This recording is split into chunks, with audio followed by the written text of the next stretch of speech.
Hey guys, Phil here. So I've covered different odds and ends on the channel here so far.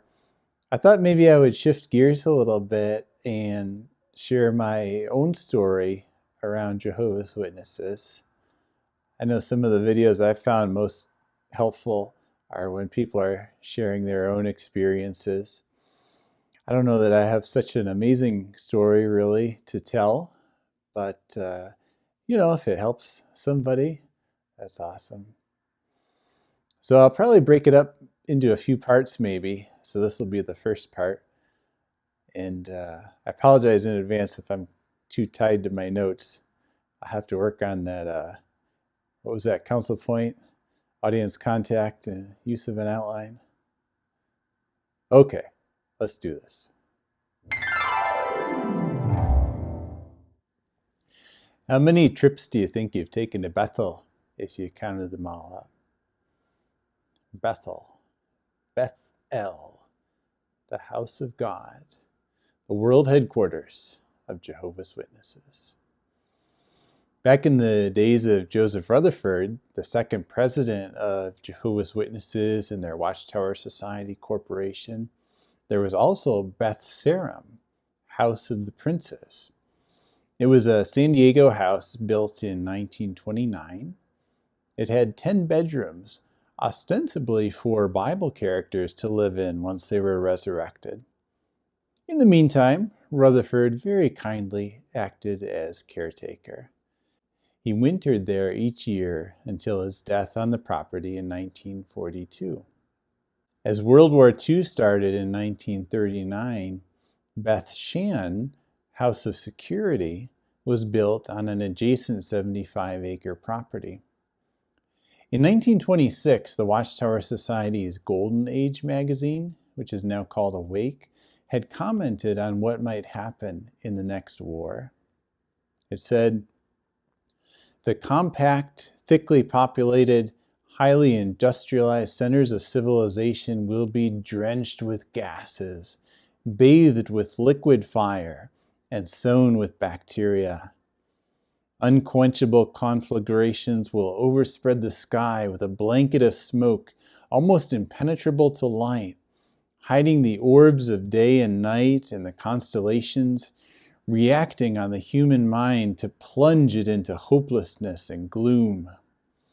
Perhaps some previous preparation will have been made of elaborate subterranean tunnels and chambers in anticipation of this awful time." Well, Rutherford was evidently a bit concerned about the war, so Beth Shan added a few features missing from Beth Sarum. There was an airstrip, a sturdy gate, an orchard, space for crops, and a water storage tank. Perhaps the key feature was a hidden underground bomb shelter accessed by pulling a lever in a bathroom medicine cabinet. But only Bethel remains as a JW property today. Beth Sarum and Beth Shan were sold off years ago. When I was a kid, my congregation organized bus trips to all the U.S. Bethel sites every year or two. Lots of East Coast congregations did that. It was like our own little pilgrimage to Mecca. To explain, each country's branch office is called Bethel, and this includes the U.S. branch, but the U.S. Bethel is also the world headquarters. These trips were typically whirlwind 3-day events. We lived about 6 hours away. The usual itinerary was visit Brooklyn Bethel in New York City. In those days, it was the world headquarters and home of book printing. The JW-owned Stanley Theater in New Jersey, which was a beautifully restored 1920s theater used for assemblies. Watchtower Farms in Wallkill, New York, which did magazine printing and some actual farming/dairy. And the Watchtower Educational Center in Paterson, New York, which had classrooms for various JW courses, did audio-video production, and housed the art department. The early Watchtower Society had been eager to move to New York City from its initial home in Pittsburgh, Pennsylvania. NYC was known as the City of Churches, and it was hoped switching locations would help the sermons of Charles Russell, the religion's founder, to be syndicated in more newspapers. And it did, boosting the number from 11 to some 2,000. The first New York City properties they bought are an interesting story in and of themselves. Henry Ward Beecher was a famous preacher in the mid-1800s with close ties to Lincoln's White House. His sister was Harriet Beecher Stowe, author of Uncle Tom's Cabin. Russell Sr., by some 40 years, he could probably be called the Billy Graham or the Joel Osteen of his day.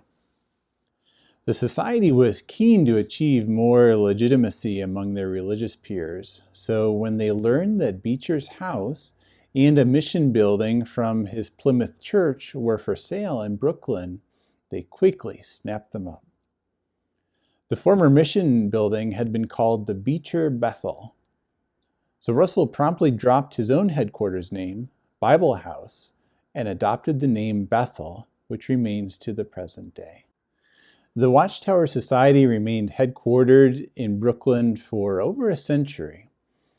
However, the 9/11 attacks in 2001 frankly rattled JW leadership. They had been learning over the years the downsides of operating in a major metropolitan area. Construction was difficult and expensive. Every change needed approval from multiple city departments and community groups. And logistically, things had evolved. The internet was making it less important to be located in a major shipping hub. The terrorist attacks were the icing on the cake, and shortly afterward, the organization began laying plans to move its headquarters out of New York City. Well, it took well over a decade to sell off its dozens of properties in the city, but by 2017, the process was more or less complete. The printeries and brownstones of Brooklyn Heights were replaced by a shiny new complex in Warwick, New York, an hour outside the city. City property values had gone up nicely over the decades. The organization pocketed roughly $2 billion from the various sales, according to state records. Now that's a lot of chimichangas. Those bus trips we took to New York City were in the pre-iPad days, so I remember a lot of sing-alongs. Always JW composed religious songs, of course. At 7 or 8 years old, my sister Susanna and I favored volume more than technique. One time the witness in front of us turned around, clearly annoyed. "Good voices," she said through her gritted teeth as we yelled another song in her ears. The visits were great, and they fueled my ultimate goal, which was living and working, or serving as it's termed, at Bethel. That was going to be my thing, like John Travolta and wigs. Everything about it was great. How spotless the production floors were. The speed of the printing presses. The idea that at any moment you could come face to face with a governing body member. To explain, the governing body is the group of roughly a dozen men who direct and control the entire JW religion, much as the Latter-day Saints have their quorum of the 12 apostles. One year, my dad had used a week of vacation to help on one of the Watchtower construction projects in Brooklyn. He loved telling the story of how he'd been working with an electrical crew when a governing body member, I forget now which one, walked by them and quipped, "Make way for these men, they have the power." When I was maybe 10 or 11, a young guy from our hall named John applied and was accepted to Bethel. He was always friendly, so I'd write to him, using Bethel stationery I had bought on previous bus trips, asking all about what it was like there. One of my top concerns, I remember, what if you're running a press and have to go to the bathroom? Well, a couple of years later, I met Max Larson at an assembly. He had been one of the head honchos at Bethel for decades, and I nervously told him I wanted to work there when I was older. He peered at me from under these wild eyebrows that had never seen a trimmer, and after what seemed to me like an eternity, he said, "Okay, I'm saving you a spot." I was elated. Didn't think to get it in writing, though. Maybe around 13 years old, I asked my friend Ryan what he wanted to be when he grew up. "Oh, a marine biologist," he replied nonchalantly. Well, that threw me for a loop. You were supposed to have a JW goal: Bethelite, missionary, a preacher in a foreign country, or circuit overseer, sort of regional manager of 20 congregations. Those were the choices. I think he could tell I was surprised and asked what I wanted to do. "Go to Bethel," I said firmly. Bethelites essentially work for free in exchange for room, board, and a small stipend of around $100 a month. But it would be worth signing the required vow of poverty. I would be at the hub of the organization. You could keep your Jerusalem, your Mecca, and Vatican City. I knew the truth. Brooklyn was the most spiritual place on earth. A 1973 Watchtower said, "Nor are scriptural vows to be compared with the so-called monastic vows that persons in later centuries were required to make in order to gain admittance into certain religious orders of church organizations.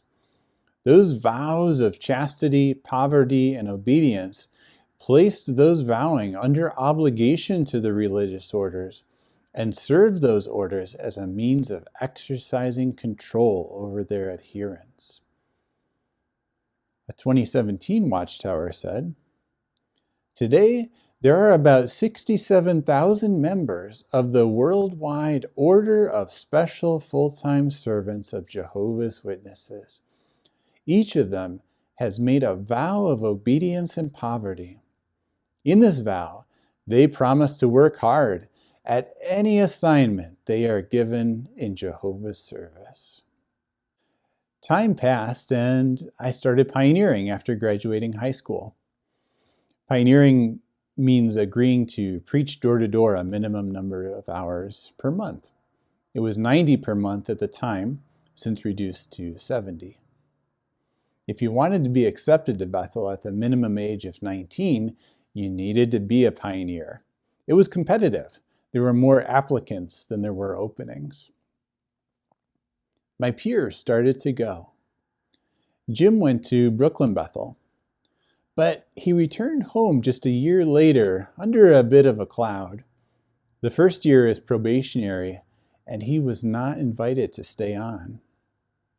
The Bethel Handbook, Dwelling Together in Unity, has this to say: "It is expected that all who become members of the Bethel family will have long ago stopped any unclean, filthy habits or unscriptural practices that they might have engaged in prior to learning the truth." My sister Susanna was gregarious and easy to be friends with. While we were out preaching, she'd often pose questions like, "If you were a donut, what kind would you be?" She knew lots of young Bethelites, most of whom I'm guessing were hoping to go out with her. Bethelites tend to be a thirsty bunch. So sometimes we'd go down to visit them, or they'd come up and visit us. And we saw a wide range of living quarters at Bethel. The variety was intriguing. For example, new guys tended to get cramped bedrooms with bathrooms down the hall. Longtime Bethelites could score large apartments with attached living rooms and bathrooms. They can bid for a room if it becomes available, and it all goes by your seniority, that is, your years of full-time service, pioneering, and Bethel combined. If a kid started pioneering at 12, as a few eager beavers do, he could conceivably come into Bethel with 7-year seniority. And the lucky dog would end up with a pretty sweet room right off the bat.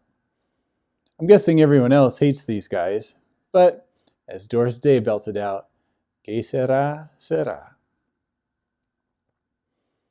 Particularly in Brooklyn, some of the rooms had great views of the New York City skyline. One young guy we knew had us up to his place. It was a huge space with a stunning view of the city. As we looked out the windows, he explained how his roommate was a real weirdo, but that the guy had over 20 years seniority. It bummed me out. He was pretending to be this guy's friend just to get the great apartment. Naively, I just assumed that being a Bethelite automatically meant you were a great person. My friend Eric went off to Watchtower Farms. I was really bad at staying in touch. I'm still terrible. Sorry, all my friends I never contact. I miss you. Fortunately, our mutual friend Ted called him regularly. And he told me that reading between the lines, Eric was pretty unhappy at Bethel that first year. That simply did not compute to me. How could you be unhappy at Bethel? But he was really homesick. Especially there in Wallkill, local congregations are just saturated with Bethelites. Many stay a couple of years and then they move on. So local witnesses don't have much incentive to make close friendships. And for the very first time ever, I began to consider the downsides of going to Bethel. It's a highly regimented life, rather like joining the military. And I enjoyed my relative freedom as a pioneer. I could do more or less as I pleased as long as I had my required preaching hours in by the end of the month. Did I actually want to live in a dorm with communal bathrooms? Having to be at breakfast each morning at 7 a.m., eating whatever was served, following strict rules about what to wear and how to behave?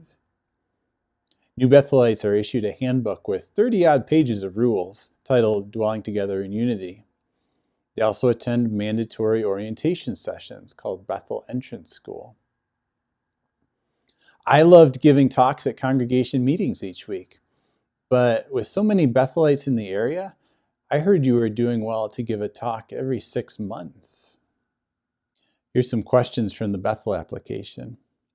Do you listen to music that features sexual immorality, violence, spiritism, profanity, or other subject matter inappropriate for a Christian?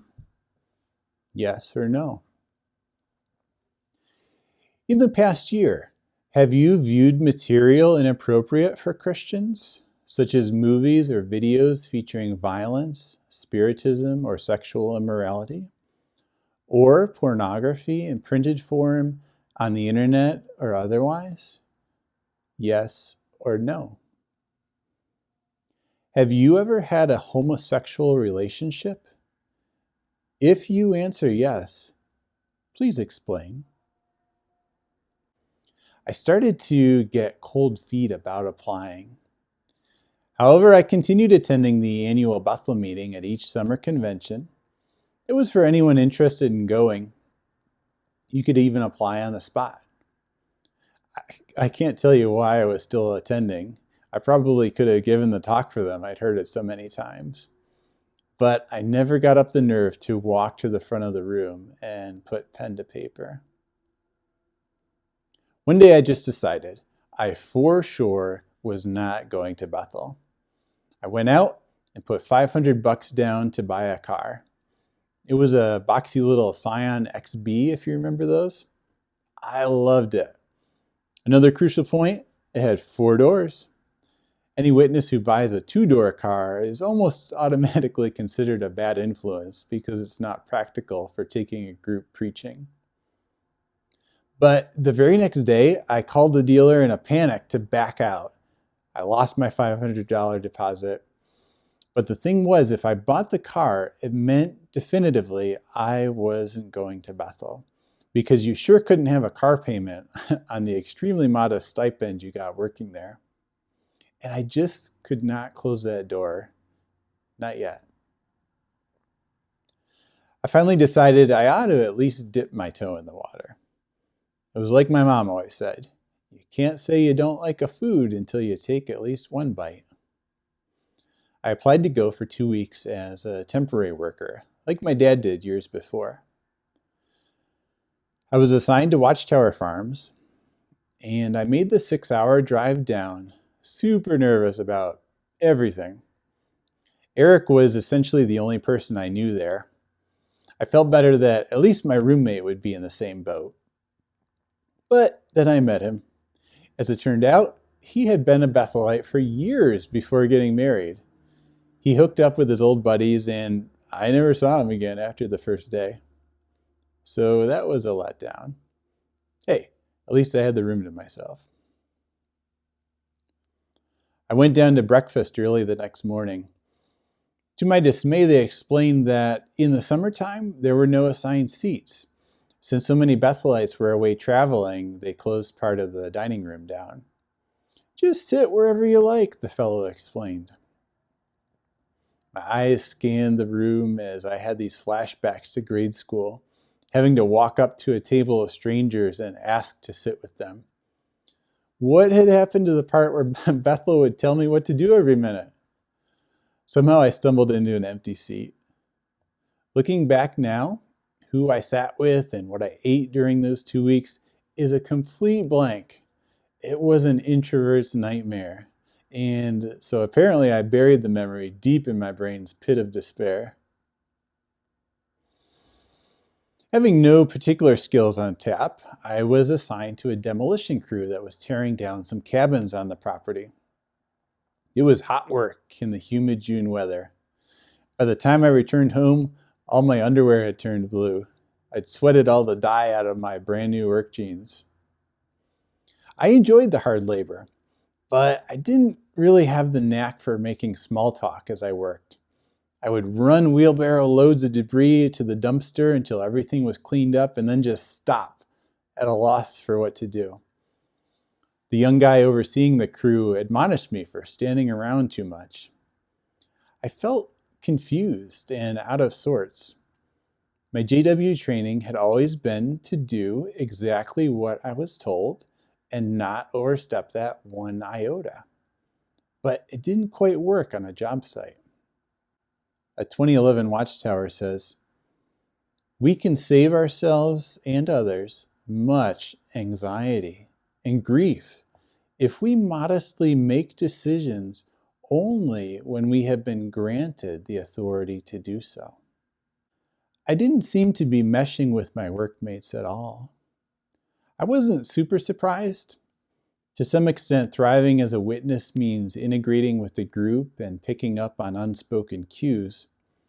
It was a skill somehow I'd never been able to get the hang of. I knew Bible minutiae that 95% of the population didn't, but I didn't know too much about how to relate to others. The song "How Far I'll Go" from Moana says, "I know everybody on this island seems so happy on this island. Everything is by design. I know everybody on this island has a role on this island, so maybe I can roll with mine." All in all, it was a relief when my 2 weeks were up at Bethel.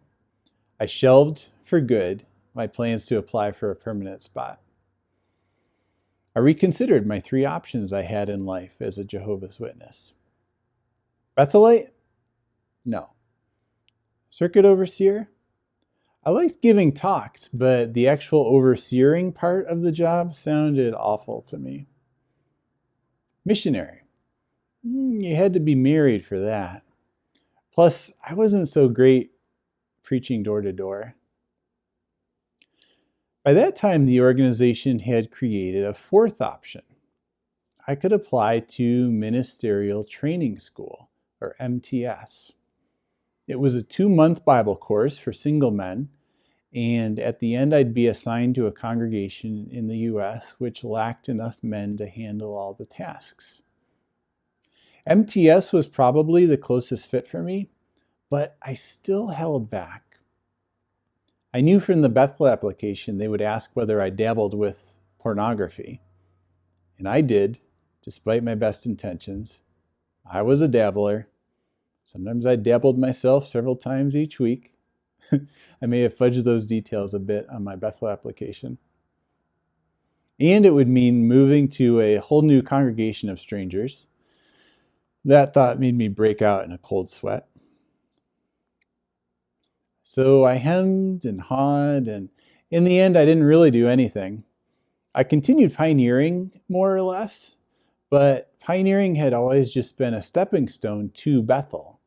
My heart wasn't really in it. I often missed the monthly hour requirement, and eventually I was asked, or to be real, told, to stop and come off the list of pioneers. And that didn't really help my state of mind either. I was uncomfortable moving forward with any of the approved JW goals, but those were the only options I could pick from. Eventually, I came up with one thing I could do: sink into a deep depression. At last, something I was good at. And that's where things stayed for a while. Maybe I'll leave it there for now. I don't want to go all Debbie Downer on you.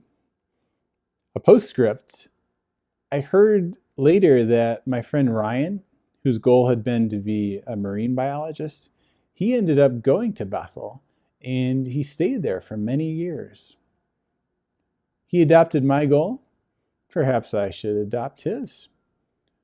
Probably I need to work on my swimming first.